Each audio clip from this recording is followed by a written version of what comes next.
بسم اللہ الرحمن الرحیم والصلاة والسلام علی رسولہ الکریم وعلی آلہ وصحبہ اجمعین، اما بعد۔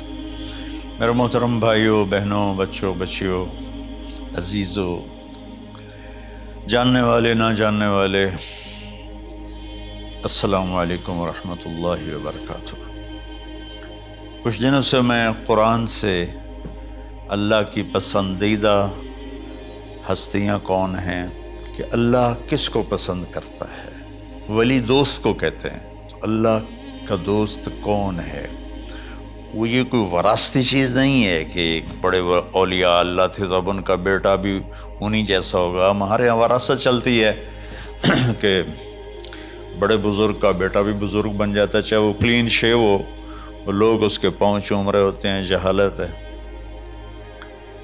تو آج میں تھوڑا سا سورہ بنی اسرائیل ہے، اس میں بھی سارے اخلاق بیان ہوئے۔ میرے بھائی بہنوں، ایمان لانے کے بعد انسان بنتا ہے، اور اس کے بعد اس کی قیمت، اس کا بڑا پن، اس کی وجاہت، اس کی شرافت وہ پیسوں سے نہیں ہوتی۔ پیسوں سے انسان مالدار تو ہو جاتا ہے، بڑا نہیں بنتا، بڑا نہیں بنتا۔ ہمارا علم غلط ہو گیا۔ بڑا بڑا بندہ جے بولدیاں 3 ملن، یہ 200 مربع، یہ نوابہ فلانا ہے، نوابہ فلانا ہے۔ میرے بھائیو، یہ بالکل غلط علم ہے۔ بڑا وہ ہے جسے اللہ پسند کرے، بڑا وہ ہے جو میرے نبی کی زندگی کے پیچھے چلے، بڑا وہ ہے جس سے اللہ تعالیٰ راضی ہو جائے، باقی سب چھوٹے چھوٹے ہیں۔ تو آج ایک تیسری جگہ سے میں کچھ باتیں قرآن سے عرض کروں گا جن کا تعلق ہمارے ایمان سے بھی ہے، اخلاق سے بھی ہے۔ وہ ہے بسم اللہ الرحمن الرحیم، وَقَضَىٰ رَبُّكَ أَلَّا تَعْبُدُوا إِلَّا إِيَّاهُ بِالْوَالِدَيْنِ إِحْسَانًا إِمَّا يَبْلُغَنَّ عِندَكَ الْكِبَرَ أَحَدُهُمَا أَوْ كِلَاهُمَا فَلَا تَقُل لَّهُمَا أُفٍّ وَلَا تَنْهَرْهُمَا وَقُل لَّهُمَا قَوْلًا كَرِيمًا وَاخْفِضْ لَهُمَا جَنَاحَ الذُّلِّ مِنَ الرَّحْمَةِ وَقُل رَّبِّ ارْحَمْهُمَا كَمَا رَبَّيَانِي صَغِيرًا۔ یہ بہت بڑا مضمون ہے۔ اللہ نے قرآن بھر دیا والدین کے خدمت کے لیے، والدین کی اطاعت کے لیے، والدین کی ماننے کے لیے۔ پہلا جملہ ہے اور تیرے رب نے فیصلہ کیا، ایک مطلب۔ دوسرا، اور تیرے رب نے حکم کیا کہ بندگی صرف اللہ کی ہے، بندگی صرف اللہ کی ہے۔ عبد اسے کہتے ہیں جو ہر بات پہ سر جھکا دے، عبد اسے کہتے ہیں جو ہر بات پہ بچھ جائے، اس کو عبد کہتے ہیں۔ تو اللہ کہہ رہا ہے میرے بندو، میرا ایک فیصلہ ہے اور میرا ایک حکم ہے، میرے سوا نہ تمہارا ہاتھ کسی کے آگے پھیلے، نہ تمہاری گردن کسی کے آگے جھکے۔ ایک دوسرے سے مدد لینا، اس کو ایک دوسرے کی تعاونوں میں آ جاتا، تعاونوا علی البر والتقوی، ایک دوسرے کا ساتھ دو، ایک دوسرے کی مدد کرو۔ میرے نبی قرضہ اٹھاتے تھے۔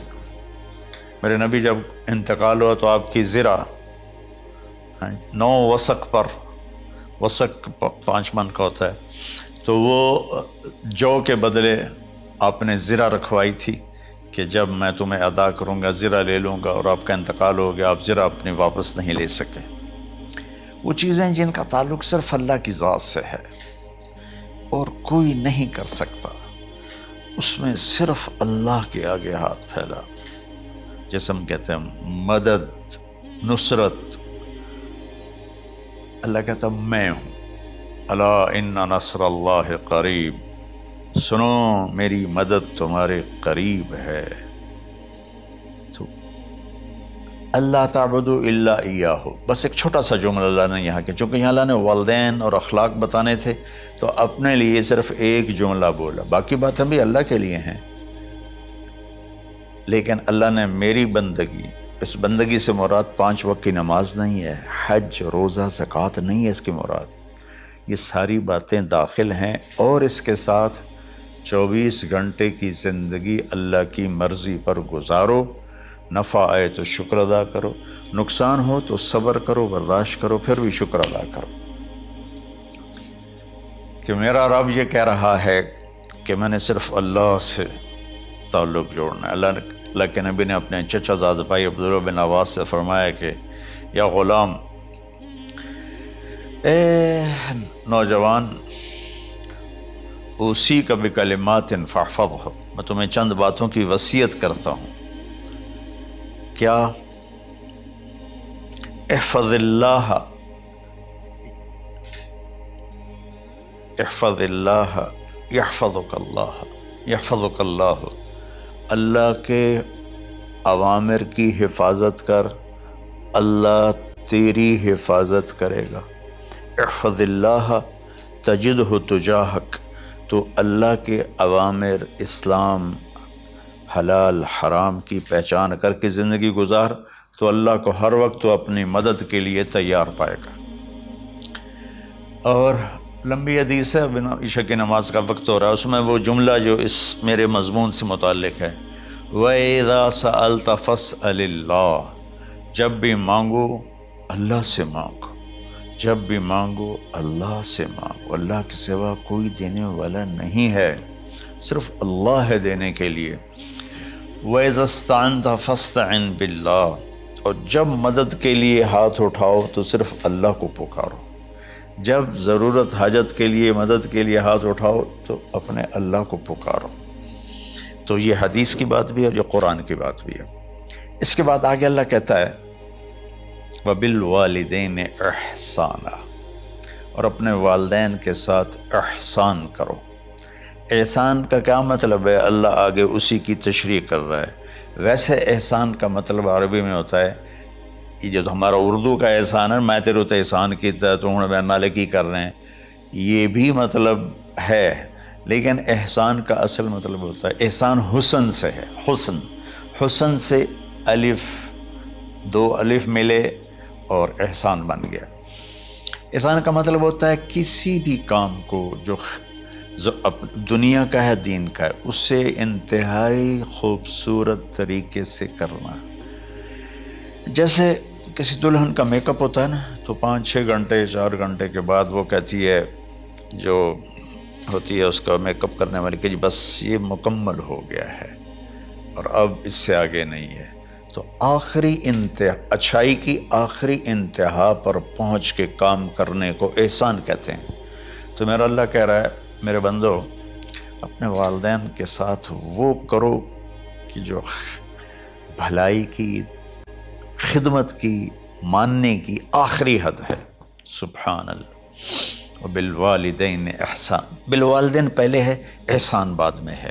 اللہ تعالیٰ نے باقی سب کو پیچھے کر کے فرمایا کہ دیکھو خاص طور پہ ماں باپ کے ساتھ وہ رویہ کرو کہ ان کے دل سے دعائیں نکلیں۔ چند دن پہلے ایک والد یوں ہاتھ اٹھا کے کہہ رہا تھا اپنے بیٹے، اکلوتا بیٹا، میں منگنا اللہ کو لو، اللہ تینوں چاہ لوے۔ باپ بیٹے کے لیے یہ دعا مانگ رہا تھا اور بیٹا اکیلا ہے، یہ بد دعا باپ کر رہا تھا۔ تو بھائیو، ایسی اولاد نہ بنو جس ماں نے پیٹ میں 9 مہینے اٹھایا، پھر جننے کی تکلیف برداشت کی۔ ایک شخص آیا حضرت عبید بن عمیر کے پاس کہ حضرت میں نے ماں کو اپنے کندھے پہ بٹھا کے پیدل حج کرایا ہے،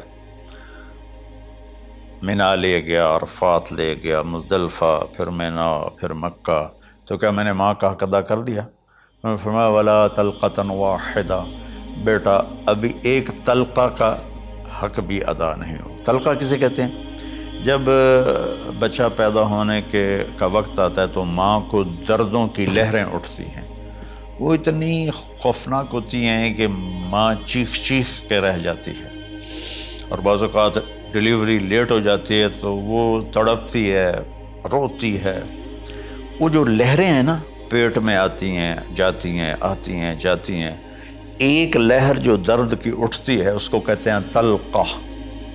میں قربان جاؤں، انہوں نے فرمایا بیٹا ابھی تیری ماں نے جو تجھے جنا تھا اس وقت جو تجھے درد، وہ تیری ماں نے درد کی لہریں برداشت کی تھیں، اس میں سے ایک لہر کا بھی حق ادا نہیں ہوا، یعنی کہ حق ادا ہو ہی نہیں سکتا۔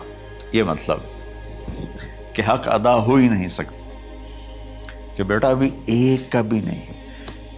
پھر حضرت عبداللہ بن عمر سے ایک شخص نے پوچھا کہ اچھا یہ جو آدمی تھا یہ خراسان، یہ ایران میں ہے اور افغانستان میں، یہاں سے ماں کو پیدل کندھے پہ بٹھا کے مکے پہنچا تھا، اندازہ لگا اس نے کتنی مشقت اٹھائی۔ اور عبید اللہ بن عمر کہتے ہیں بیٹا ابھی ایک لہر کا حق ادا نہیں ہوا۔ یہی سوال حضرت عبداللہ بن عمر سے کیا ایک شخص نے کہ حضرت میں نے اپنی ماں کو حج کرایا ہے، سارا میں نے پیدل کرایا ہے اور کندھے پہ اٹھا کے کرایا ہے، تو کیا میں نے ماں کا حق ادا کر دیا؟ وَلَا زَفْرَةً وَاحِدًا وَلَا زَفْرَةً وَاحِدًا۔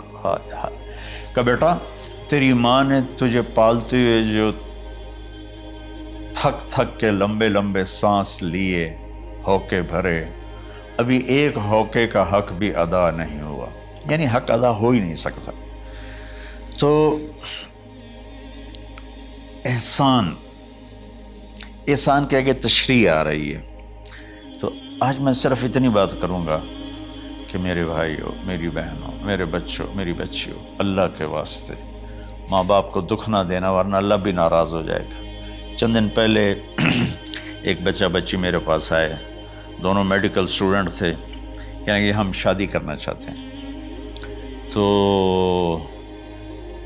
بچی نے کہا جی میرے والدین ناراض ہیں، وہ نہیں، اس رشتے پر راضی نہیں ہیں۔ تو میرے باپ کہتے ہیں اگر تو نہیں یہاں رشتہ کیا تو تیری میری ایک درمیان ایک خط آئے، کھچ جائے گا خلیج، ہم اس پار نہیں آئیں گے تو اس پار نہیں آئے گی۔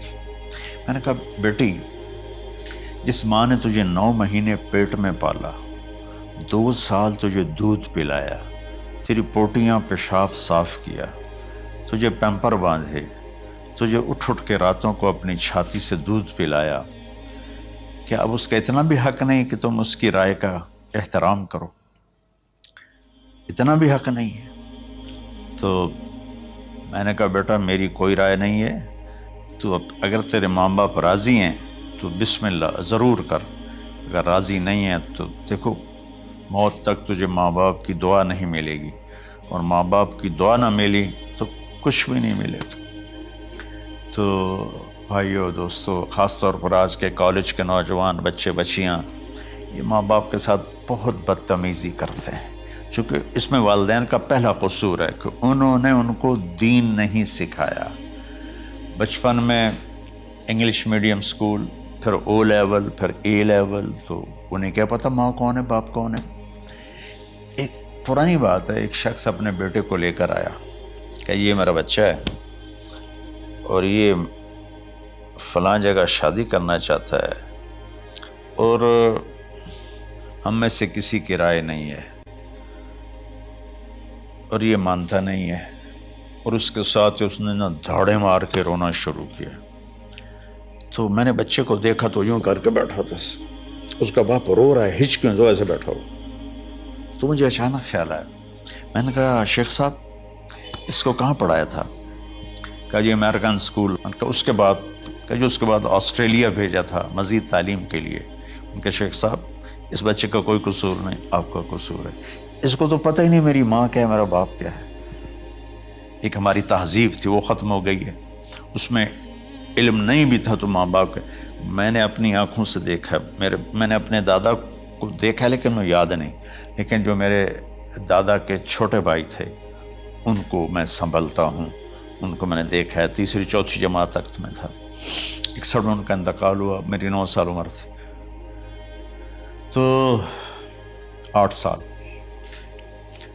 ان کے بیٹے جوان تھے، اور ڈیرے میں جب وہ بیٹھتے تھے تو ان کے بچے ان کے سامنے نہیں بیٹھتے تھے، ان کی پیٹھ کے پیچھے بیٹھتے تھے۔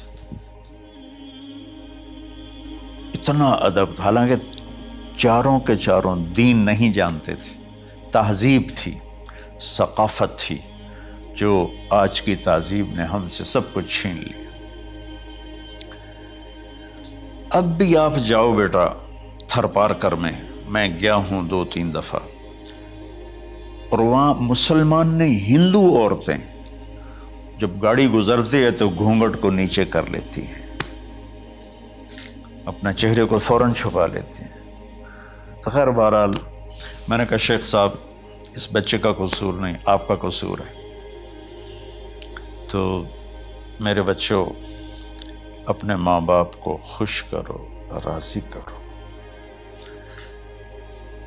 ان کا راضی ہونا اللہ کی رضا ہے۔ میں اس کی تفصیل انشاءاللہ آگے بتاؤں گا، آج میں صرف اتنا ہی میں نے تمہید باندھی ہے کہ ماں باپ کا کیا مقام ہے، ان کی کیا عزت ہے۔ ایک شخص آیا، یا رسول اللہ میرا باپ میرے پوچھے بغیر میرا مال خرچ کر لیتا ہے۔